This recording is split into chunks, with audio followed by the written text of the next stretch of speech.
knowing that you were going to come on the show, I started doing some research, and I was like, man, you struck a chord with some people Public in the enemy negative. number one to some people. Yeah. So all that to say, I wanted to give you my 2 cents of like, I feel like I want to be as objective as possible. I don't Yeah. want to just be like on your side because you're on the show with me, but like I tend to be more neutral.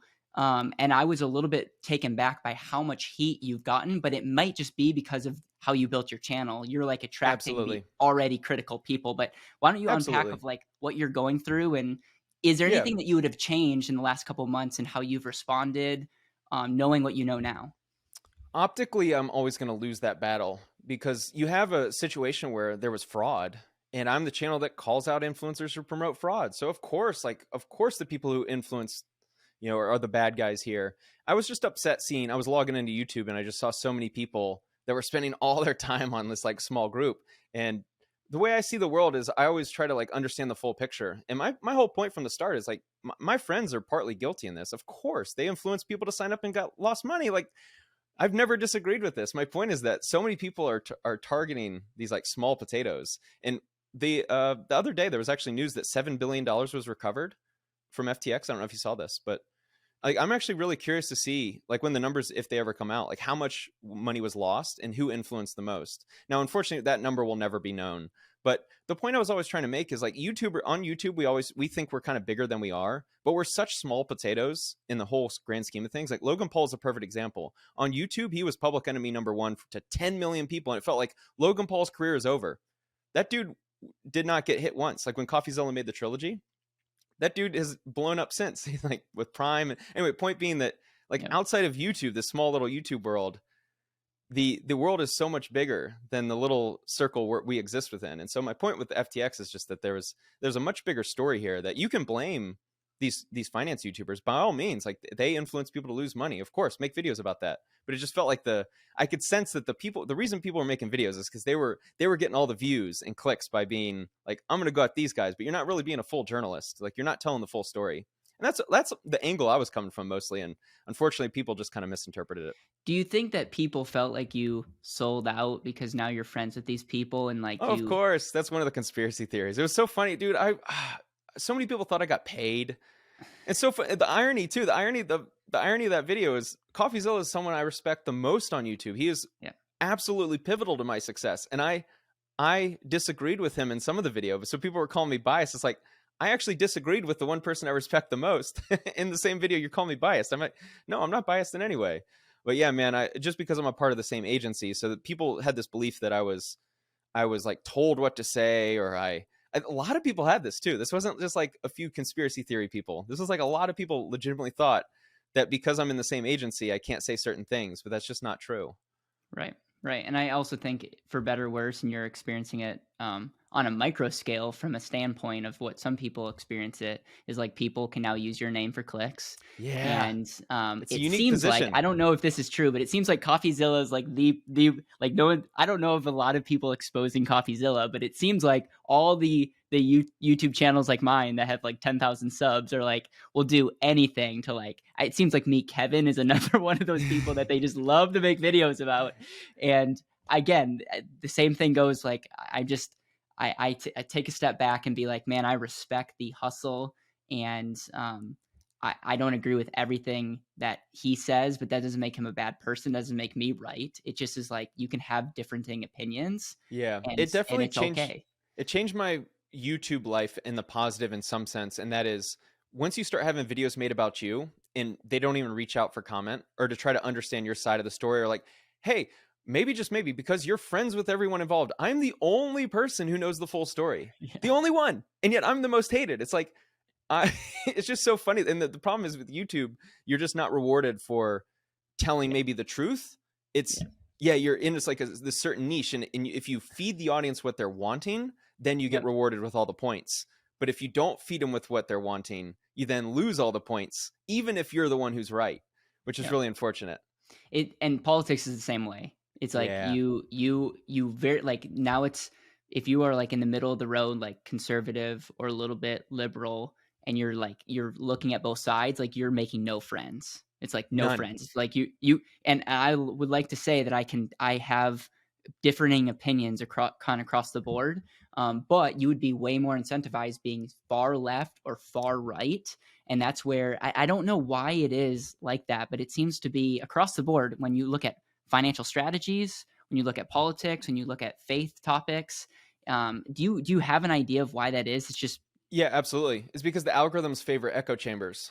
there you Because go. once you have shown to the algorithm, I listen to everything Biden says, let's just say. So now anything that's pro Biden is probably going to be in your feed. Flip it over to pro Trump or pro other side or whatever. Same thing with finance. If you're only in the exposed space, then you're only going to get fed content that kind of plays into that. That's my belief. I think I believe I'm correct on that too. Yeah, the criticism I saw the other day from you was all you care about is the algorithm, and you care about the algorithm over people. And I believe you know who Daryl Eves is. I've read his book, Absolutely. and you're following his advice way better than I am. But it's and I'm also a fan of Gary Vee, which I know that could be strange, but I love how he like the candor of which he talks about, and he pretty much says like the market will tell you, what is relevant and all these things. And so in a way, is that very much what you meant by saying like, hey, I'm going to make videos based on what the algorithm likes, which means it's going to help a bunch of people because people will want to watch my video for watch time. Is it like were you just taken out of context from a standpoint of Oh, like, absolutely. The problem with the people is whenever you're in an environment where you're getting criticized or the people want to find something wrong, they'll spin your words and not try to understand where you're yeah, coming from. These people who criticize me with that point is they don't understand that this is a business for me. I'm getting sued. My legal bill last month was $12,000. I made $4,000 from AdSense. If you understand business, I have $4,000 a month in expenses too that are just in producing the videos, and so I'm break even on AdSense and my expenses. And then you add in $12,000 in legal bills. Where does that money come from? If I keep making exposed videos that get 3,000 views a video, but those 3,000 people are so happy because like, yeah, he's exposing people, then I'm out of business very quickly. And so they don't seem to understand that I'm in the business of making money. That is what business is. And if I and yeah, there's like a sub part of this which I do enjoy making kind of this exposed stuff because I do think it is very beneficial. But if the views start dropping by half in exposed content, but I can make other videos that get double the views, that's the only way to stay in business. What they don't see is that my legal bills, I've spent $50,000 more dollars this year than I've made. yeah, 50,000. The average income in America is like 50,000. We're at April 17th. In 3 months, I've spent 50,000 more than I make. So how am I making money? So what's really frustrating is people don't see that part. I'm fighting to stay not in debt. yeah, I'm fighting to pay my bills. So yeah, I have to do what's best for my channel. And these people who get really upset are super annoying because if you want me to expose people or make bigger videos that calling out the scumbags, well, I need to stay in business. yeah, yeah, None of these people understand it. It's like, but that's the problem is if you're taking advice from non-YouTubers who don't do YouTube, then it's like, yeah. so yes, or I very or much got people that taken don't out of understand context. business. I mean, Oh yeah, that too. you can have an amazing heart, and I have this framework in business, which we'll get into frameworks in a second. It's called value leveraging. I believe every great business needs to provide value, and a value is either through a service or a product, and not all services or products are created equal. Hence why you have some famous people versus some non-famous people. But it's like, okay, you need to provide value, which you need to know like who your audience is, what problem do they have, and how do you solve that. And part of your clients are actually advertisers, and they're Yeah. looking, so it's kind of a unique space, but then you need to leverage that, and leverage is the person that can have value and amplify that value will have influence, have money. And the number one big mistake that people make that are our age is they love the leverage aspect. They want to go viral, all these things, but they don't have a foundation or they don't have substance. And so leverage actually just exposes them. And you've probably made videos of people that were genuinely good people, and they use leverage a little too quick. It exposed them, and they just kept going with it, and it became an issue.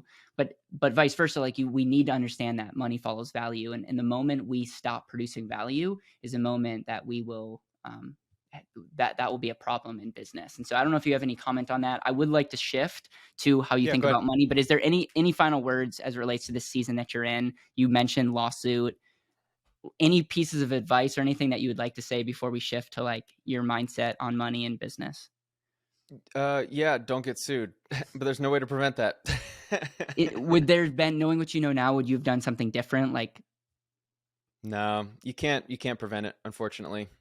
is it going to be one of those things that you're going to win in the end, and are they going to have to pay your legal fees, or That's is the you just hope. Yeah, just need the okay? judge to dismiss. That's it. We'll find out in a few months, hopefully Okay. 6 months or so. Okay.